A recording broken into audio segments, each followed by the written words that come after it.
السلام عليكم، يا رب تكونوا بخير. طلبتوا مني كتير قبل كده ان احنا نرجع للفيديوهات اللي هي تسهيلات المطبخ وافكار تقلل وقفتنا في المطبخ. انا اديك افكار النهاردة حلوة وهتريحك. اكتر حاجة بتضايقنا في وقفة المطبخ اللي هو تقشير البصل وتقطيعه. هحطه كده في الحوض بعد ما غسلناه كويس، وحطينا طبعا السدادة في الحوض عشان ما يسدش منينا، وهنقشره تحت المية الجارية.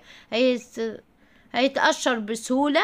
ولو عندك شوال بصل هتقشريه، مفيش 10 دقايق هتقشري كل البصل. هحطه كمان في مية ونحط فيه مكعبات التلج او مية ساقعة، بحيث ان هو يخليه مفيش دموع من قطيعه، سواء على ايدك سواء في الكبة هتقطعيه بسهولة، ومش هتفكري ابدا 1000 مرة قبل ما تقطعي البصل بالطريقة دي. هناخد مية البصل اللي احنا بنحتاجها في التتبيلات. هحط كل البصل اللي انا قطعته هحطه في المصفى، وهنصفي منه المية ورشة ملح عليها بسيطة، وهندوس عليها ينزل المية، نسيبه يتصفى، وهنعبيه بعد كده في الأكياس بتاعتنا. وقت ما احنا نتبل الحاجة تحتاجي مية البصل هتطلعيها، هتبقى سهلة جدا. تسيحيها في الميكرويف وتسيبيها 5 دقايق 10 دقايق راح هتسيح. خدت كمية حطيتها، عايزة تقطعيه خشن عايزة تقطعيه ناعم، طبعا الكمية اللي انت عايزاها. وخدت منها جزء كمان هنعمل تسبيكة، وتسبيكة المحشي وتسبيكة الخضار عشان برضو تسهل لنا في وقفة المطبخ. هتتعبي يوم بس هترتاحي اسابيع. طبعا تبع الكمية اللي انت عايزة تعمليها. لو عايزة تحدديها بالاسبوع، عايزة تحدديها بالشهر، طبعا انا بحدد بالشهر بتريحني كتير. صح بتعب يوم بس برتاح باقي الشهر كله، بطلع كل حاجة على الجاهز. هنجيب اللحمة او الفراخ بعد ما غسلناها كويس وصفيناها، هحطها على اكياس في صينية وهنجمدها، وبعد كده هنحطها في الاكياس. بالطريقة دي هتسهل لنا كتير. لو انا محتاجة نص كيلو ربع كيلو، محتاجة قطعة واحدة قطعتين، هطلعها بسهولة، مش هحتاج اسيح الكيس كله. هنحطها زي ما احنا شايفينها. اول ما تجمد هنحطها في الاكياس، وكمان الاكياس مش هتاخد مكان في الفريزر زي ما احنا شايفين.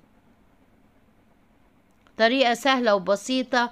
ولو وصلت معايا للمقطع ده ما تنسيش تحط اللايك وتستخسريه فيا. يلا، وكمان قطعت عيش بلدي وقطعت عيش شامي وحمصتهم وحطيتهم في اكياس. داخل علينا البرد والشتاء، وهنحتاج فتة العدس، وممكن الفتة برضو العادية بتاعتنا. وهحط كمان زي ما احنا شايفين برضو، جمدت كل الصينية زي ما احنا شايفين زي كده، مش هتاخد مكان في الاكياس، وسهلة. وقت ما تطلعيها مش هتحتاجي وقت كبير لغاية ما تسيح وتطلعي منه اللي انت عايزاه وترجعي تجمديه تاني. هعمل كمان بشاميل. هنعمله بشاميل على البارد.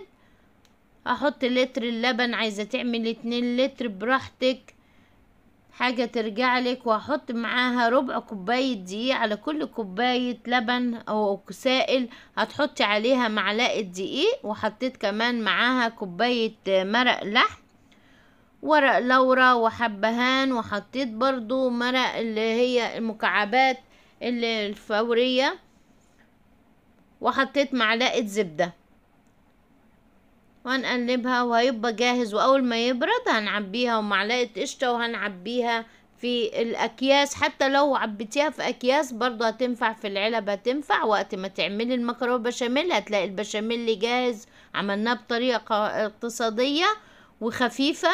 وكمان هتلاقي العصاج عاملينه قبل كده في الفيديوهات، فهتبقى صينية المكرونة سهلة.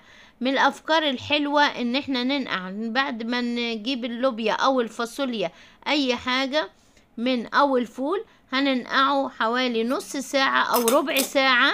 اللوبيا مش هتاخد اكتر من ربع ساعة، والفول هياخد نص ساعة. هننقعهم ونركنهم، وبعد ما يبردوا ونشطفهم هنعبيهم في الاكياس، هنطلعهم على طول.